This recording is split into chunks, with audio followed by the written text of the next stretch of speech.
didn't find out because I was snooping. I found out because I did the one thing you're supposed to be able to do in a relationship. I trusted him. And that trust walked me straight into a lie I never saw coming. The worst part isn't even what he did. It's how calmly he let me plan a future that he'd already traded away. My name is Kendra. I'm 32. I'm a public school speech therapist in Raleigh, North Carolina, and for 3 years I thought I was building something solid with a man named Miles. Miles was 34, a project manager for a home renovation company. He wasn't flashy, he wasn't smooth. He was the kind of guy who fixed the leaky faucet without being asked, the kind of guy who remembered my mom's birthday, the kind of guy who brought me soup when I lost my voice after a long week at work. He told me early on, "I'm not into drama. I want peaceful." And I believed him. Our relationship was steady, not perfect, but real. We met at a friend's game night. He was the one who laughed too hard at my terrible joke about Monopoly ruining families. He asked for my number the next day, like an adult, no games. Within a year, he had a drawer at my place. Within 2, we moved into a townhouse together. Not because it was romantic, because it made sense. We built routines that felt like a life.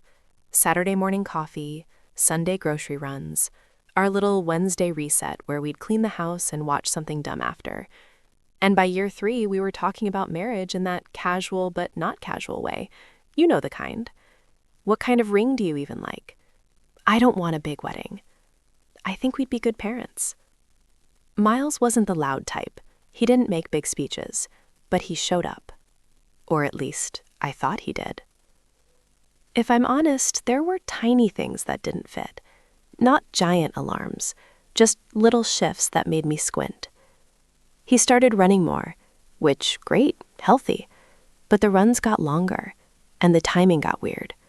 He'd go at night to clear his head. He'd come back sweaty, tired, and oddly wired, like his body was exhausted but his mind was buzzing. He started showering the second he got home, not later, not after a snack, immediately. And he became protective of his phone in a way he never had been. Not like hide it under a pillow, but like always face down, always on him. If he went to the kitchen, it went with him. I noticed. But I didn't accuse, because Miles had earned trust. He'd never given me a real reason. Then his work schedule shifted. More site visits, more late client meetings. At first, I was proud of him. The company had big projects. He talked about getting promoted. But I started hearing the same phrases over and over. Crazy day. Long story. Can't really get into it. And he'd say it with this easy smile, like it was no big deal that he was slowly becoming a stranger. One night, I cooked his favorite meal. I even lit a candle, which I never do because it feels like I'm trying too hard. He walked in, glanced at the table, and said, "Babe, I'm wiped. Can we do this another night?" It wasn't mean. It was empty, like my effort was a cute little hobby. I remember standing there with a spoon in my hand, the candle burning down, and thinking, if I don't say something now, this becomes our life. So I did. I told him, "I miss you. You're here, but you're not here." He hugged me. He kissed my forehead, and he said, "I'm just stressed. I'm doing this for us." For us. That phrase felt like a warm blanket. It also felt like the beginning of something colder. The real turning point started with something stupid. A neighbor complaint. We shared a thin wall with a couple who had a baby. One afternoon, I got a note slipped under our door. It wasn't rude. It just said, "Hey, we've heard loud talking late at night. If you could keep it down, we'd appreciate it." Miles wasn't home, and I wasn't the one talking late at night. When Miles got home, I held up the note and said, "Have you been on calls at night?" He blinked, like his brain had to load the lie. Then he said, "Oh, yeah. Sometimes I take work calls in the car. Maybe they heard me through the window." In the car. At night. In our driveway. I wanted to believe him, but it didn't fully land. And still, I let it go. because I didn't want to be the girlfriend who interrogates. A week later, my car wouldn't start. Battery dead. Again. Miles offered to take it to the auto shop near his work. He said he'd handle it, no problem. That weekend, I had a teacher conference event at my school. I couldn't go with him, so I gave him my spare key and thanked him. On Monday, he took care of everything. He even handed me the receipt. Battery replaced. All good. And that should have been the end. But that receipt changed my entire life. Because the name on it wasn't ours. The shop printed the customer name at the top. It said, Customer M. Lawson. Miles's last name was Carter. Lawson wasn't a nickname. It wasn't a company account. It was a different name. My stomach tightened like a fist. I held the receipt up and asked him casual, "Why does it say Lawson?" Miles didn't even look at it at first. He said, "Huh?" Then he looked, and in a half-second I saw panic flash across his face. Just one beat. Then he smoothed it out and laughed. "Oh, that's weird," he said. "Probably a glitch. I used my work card. Might have pulled my boss's profile." His boss's last name was not Lawson. I knew that because Miles complained about his boss all the time, and his boss had a very memorable last name, Pritchard. But Miles said it with such confidence that my brain tried to obey it. I nodded, even though my heart didn't. And after he went to shower, I stared at that receipt again.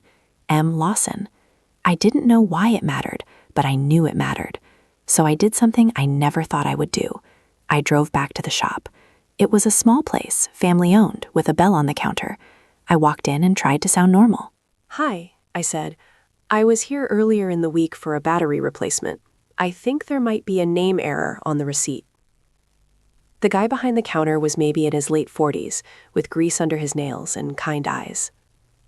He pulled up the invoice number. He squinted at the screen. Then he said, "That's not an error." My skin went cold. He turned the monitor slightly, like he didn't think this was a big deal. "See, this account has been here a few times," he said. "M. Lawson. Same car? Same plate number?" And he read out my license plate. He didn't ask me if I wanted him to say it. He just said it. Then he clicked something. "There's even a note," he added. "Customer asked us not to call, said to text only." Text only. My mouth went dry. I said, "Can you show me the number on file?" He hesitated. I could tell he sensed something was off. So I didn't cry. I didn't plead. I just said, "That's my car. I'm the registered owner. I need to know who the shop is contacting about it." That did it. He read the last 4 digits of the number. And I knew them. Because I had memorized Miles's number like it was part of my own name. Same number. Different name. I stood there, staring at the counter like it might explain itself. The guy said gently, "Ma'am, you okay?" I nodded, even though I wasn't. Then I walked out to my car, sat in the driver's seat, and just breathed. I told myself, okay, maybe it's a mistake. Maybe he used a fake name for privacy. Maybe he's doing something harmless but weird. But the note, text only, that wasn't privacy. That was secrecy. And suddenly, all those small red flags lined up like dominoes. Late night calls, phone always face down, shower immediately, working for us. And I realized something that made my stomach flip. Miles didn't just have secrets. Miles had a system. That night, I didn't confront him. Not yet. I watched him.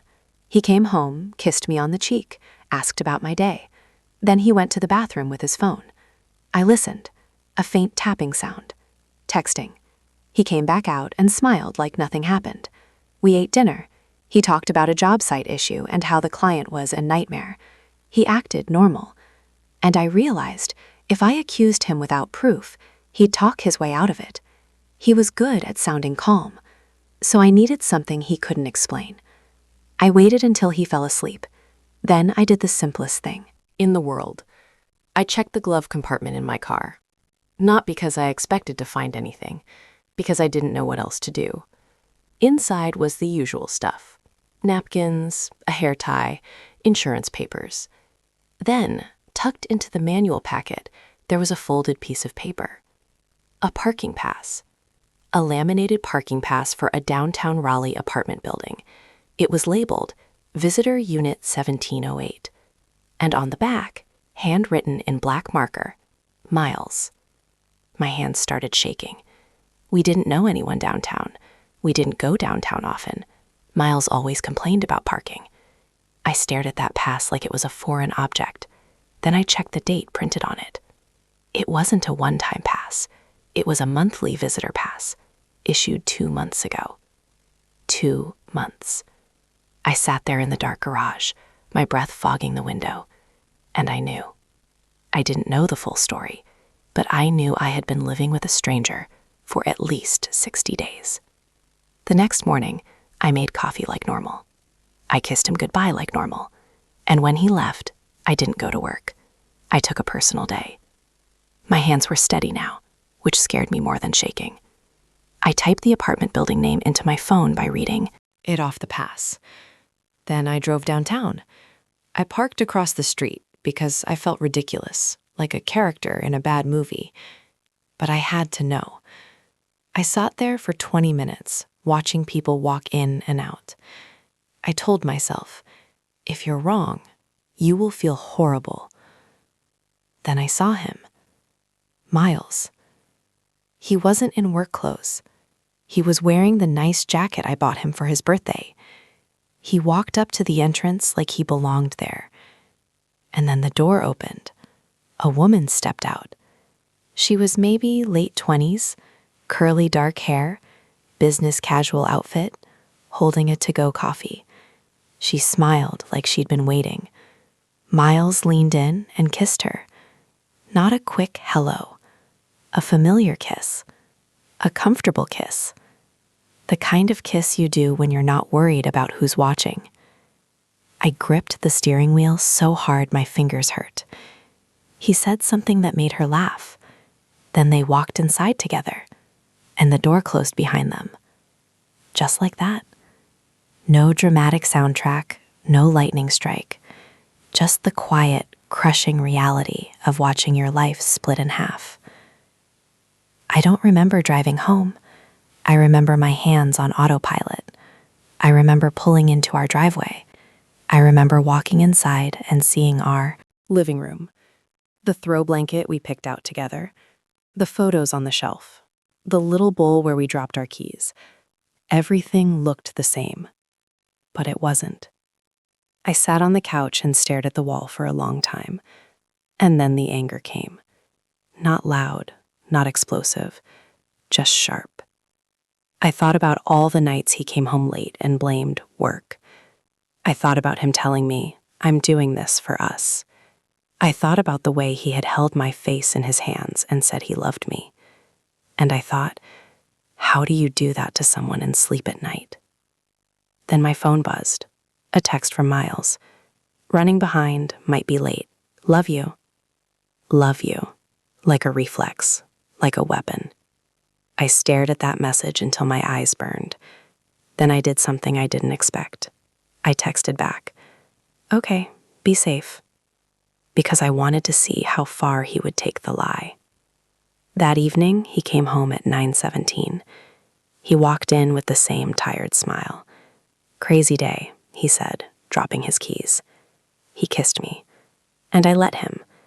Not because I wanted him, because I needed to know if he would flinch. He didn't. He went to wash his hands. He talked about a client who kept changing everything. Then he sat down, looked at me, and said, "You okay? You seem quiet." I took a breath, and I placed the parking pass on the table between us. Miles's eyes locked onto it. He didn't blink. Not at first. Then he exhaled. Slow. "Where did you get that?" he asked. "From my car," I said. "My glove compartment." He swallowed. "What is it, Miles?" He stared at it like it might dissolve if he waited long enough. Then he said, "It's not what you think." Of course. I laughed once. Not because it was funny, because it was predictable. I watched you kiss her, I said quietly. This morning. That did it. His shoulders dropped a fraction, like he was tired of holding up the mask. He rubbed his face and said, Kendra, please. Who missed she? He didn't answer right away, and that silence was its own confession. Finally he said, her name is Jessa. Jessa, I repeated, tasting it like poison. How long? He hesitated, and I realized the truth before he said it. 2 months, he whispered. 2 months. Right around the time he started running at night. Right around the time he started showering immediately. Right around the time he started saying he was stressed for us. I felt my chest tighten. Why? I asked. Not because I wanted an excuse. Because I wanted to understand how a person does this. Miles stared at the table. And then he said something I still hear in my head at random moments. I didn't plan it, he said. She just makes me feel lighter. Lighter. Like I was a weight. Like our life was a burden. He rushed to explain. She's not asking anything from me. She doesn't have all these expectations. Expectations. Like expecting honesty is asking too much. My hands were trembling now. So you lied to me, I said, because she feels lighter? Kendra, I love you, he said quickly. I do. I don't know, I got in too deep. I stared at him. You love me, I said slowly, but you signed my car in your phone under someone else's last name? His face went pale. He opened his mouth, but nothing came out, because there was no explanation that made him look like a good man. I leaned forward. Do you know what that means? I asked. That means you didn't just cheat. You built a cover. You planned to keep doing it. He whispered. I didn't want to hurt you. That's when something in me snapped. Not into yelling, but into clarity. You didn't want to hurt yourself, I said. You wanted to keep your comfort. I stood up. Miles reached for my hand. I pulled away. He said, we can fix this. Fix this. Like it was a plumbing issue. Like he didn't just shatter everything we built. I looked at him and said, no. You made choices. Now you get consequences. I didn't kick him out that night. Not because he didn't deserve it. Because I needed a plan. We owned furniture together. We shared bills. The lease was in both our names. And I learned something in that moment. When your heart breaks, logistics don't stop. So I went upstairs, locked myself in the guest room, and I cried so hard my chest hurt. Miles knocked a few times. Kendra, please talk to me. I said nothing. Eventually, I heard him move around downstairs. He slept on the couch. The next morning, my eyes were swollen. My throat felt raw. Miles tried to act like we were in some temporary fight. He made coffee. He said softly, "Can we talk?" I looked at him and said, "I'm going to work. When I come home, I want you gone." He blinked. "Kendra, where am I supposed to go?" And I almost laughed again, because the answer was obvious. "Go to Unit 1708, I said. His mouth opened, then closed. He grabbed his keys and left. The fallout wasn't dramatic in the way people imagine. No screaming, no throwing things. Just a slow, heavy unraveling. Miles moved his clothes out in trash bags. He took the TV because he paid for it. I didn't argue. I didn't want objects. I wanted my peace back. He tried texting me long paragraphs. "I'm sorry. I made a mistake. You're my person." Then he'd switch. "You're being cold. We have too much history. You're not even trying." And I realized something important. Even in his apology, he centered himself, his discomfort, his regret, his loss. Not my pain, not my trust, not the fact that he stood in our kitchen and lied with a straight face. I blocked him. Then came the next wave, mutual friends. Some were supportive. Some were complicated. One friend said, "People make mistakes." And I said, "Cheating isn't a mistake. It's a series of decisions." Another asked, "Maybe you two just needed better communication." That one hurt, because it suggested I could have prevented it by being different, as if love is a puzzle you solve perfectly to avoid betrayal. I stopped explaining myself. I learned quickly that some people don't want the truth. They want the version that makes them feel safe. A month later, I thought the story was over. Then Miles showed up at my job. I was walking to my car after a long day when I saw him standing by the sidewalk like he belonged there. I froze. My heart dropped straight into my stomach. He stepped forward and said, "Please, just 5 minutes." I looked around, suddenly aware of how public it was. Teachers walking out, parents in the lot. I said quietly, "You can't come here." He looked desperate. "I messed up," he said. "Jessa, she's not what I thought." I felt my face go blank. "What do you mean?" Miles swallowed. "She found out about you," he admitted.